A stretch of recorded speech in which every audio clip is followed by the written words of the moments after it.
Hello. হ্যাঁ, কই তুই? এমনিতে দেরি হয়ে গেছে, তাড়াতাড়ি নাম। কি ক্লাসে? মানে আমার দেরি হচ্ছিল, তুই আমাকে একটা ফোন দিতি। তুই তো এমন কখনো করিস না। Hello hello. হ্যাঁ রতন। হ্যাঁ বল। আচ্ছা শোন না, আবির কোথায়?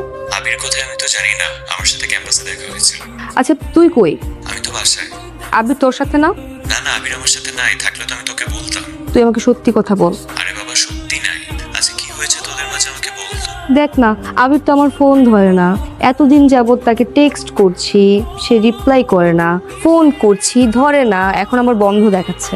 আর ক্যাম্পাসেও তো সে আমার সাথে কথা বলে না। একসাথে ক্যাম্পাসে যেতে পারছি না। কি মানে আমি কি করেছি আমাকে বলতো, ওর সমস্যাটা কি? সেটা তো আমিও জানি না।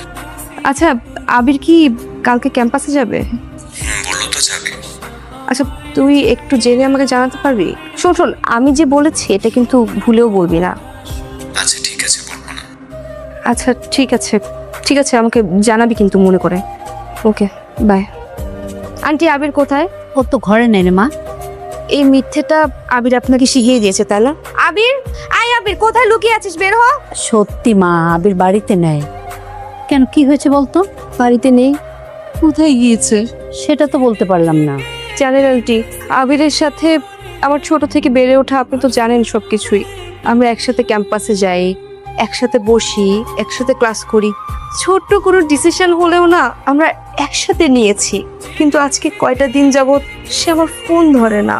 আমি টেক্সট করলে সে আমার মেসেজ সিন করে রেখে দেয়, রিপ্লাই দেয় না। আমি আন্টি আমি আমি আমি জানি না আমি কি করেছি। আবির আমাকে কিছু বলছেও না।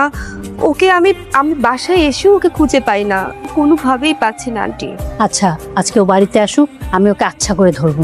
তোর সাথে ওর কি হয়েছে, কেন এমন করছে ও তোর সাথে, তুই চিন্তা করিস না। শোন, তবে ওর যে কিছু একটা পরিবর্তন হয়েছে এটা কিন্তু আমি টের পাচ্ছি। আগে তো আমাকে কেমন জ্বালাতো, কয়দিন ধরে একদম শান্ত ছেলের মতো চুপচাপ ঘরে ঢুকে।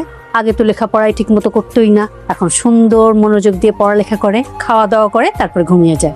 বাহ, শুনে ভালো লাগলো যে আবির পড়াশোনায় মনোযোগী হয়েছে।